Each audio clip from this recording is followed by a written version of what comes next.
we're back here to beat Menace.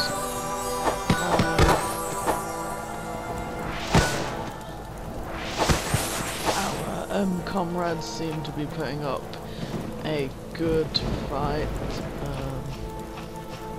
despite circumstances, and that basically we're outnumbered, sort of thing.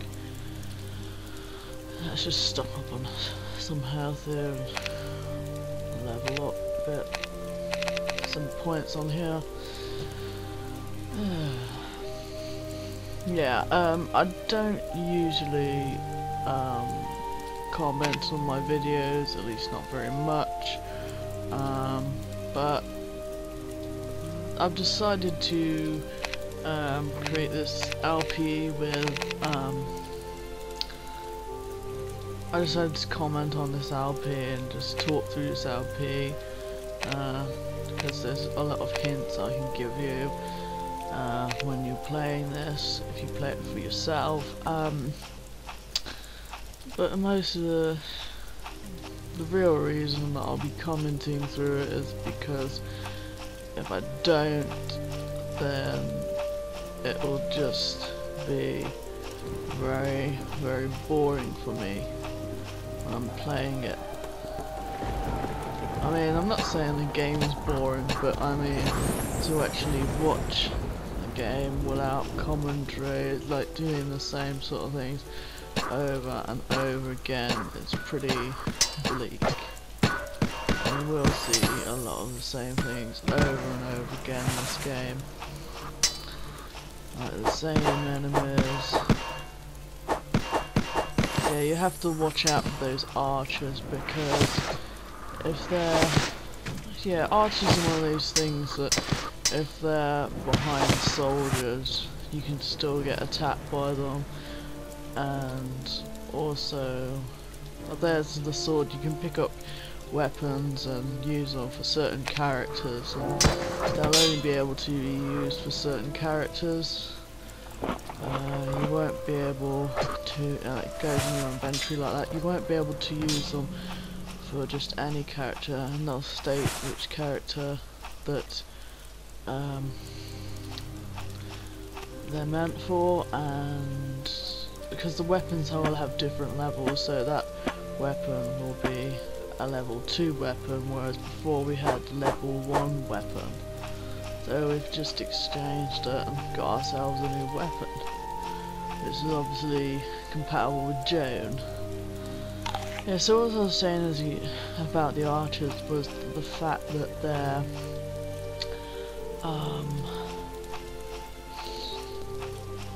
yeah, you want to take those out straight away because they add to the force of the soldiers, and they can actually give you a lot of damage if you're just standing around fighting the other soldiers. So you want to take them out as soon as possible. Yeah, in a lot of this game it all looks very similar, but of course you've got the map at the right hand side corner that I couldn't do without, really, especially when you're trying to get to certain places, forts, you know, and things, and you don't know where it is, you've forgotten. That's a really good indication of where you are.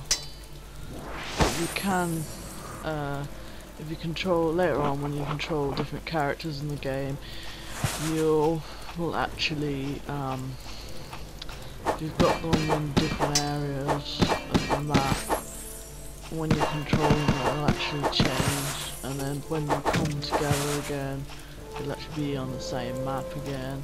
But it will show different maps depending on where you are in the world, that's not near where any of the other characters are.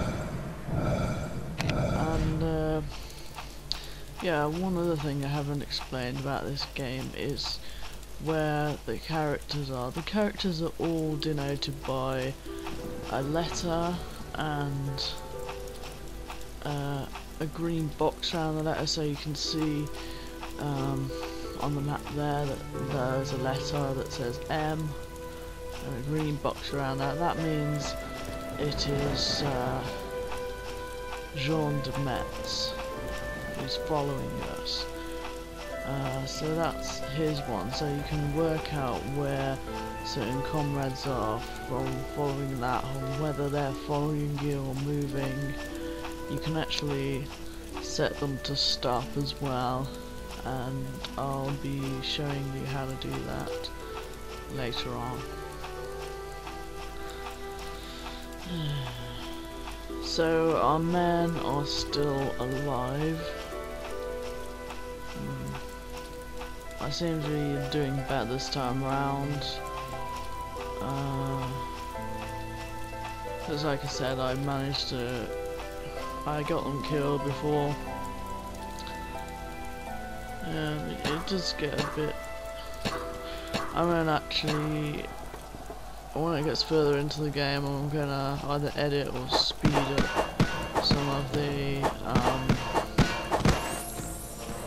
you know, walking, going on horseback scenes towards some known destination, because it gets really... it will be very boring viewing. I mean, it's boring when I'm doing it. With this game, I just want to get into the fights and all the action and stuff. Although, if you increasingly later on in the game, if you just barge into something and charge your way in, it's not going to end up very good.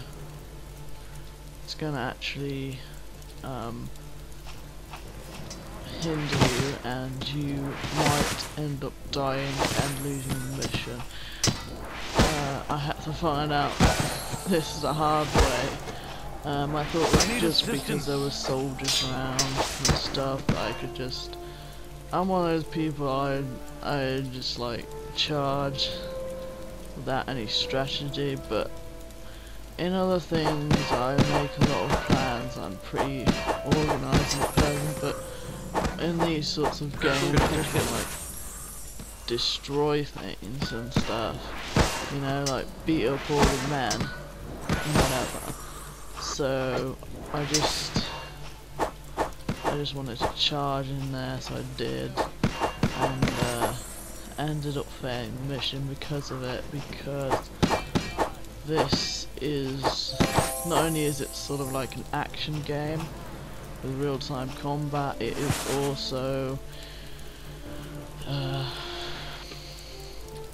also a strategic game, so you have to develop a strategy for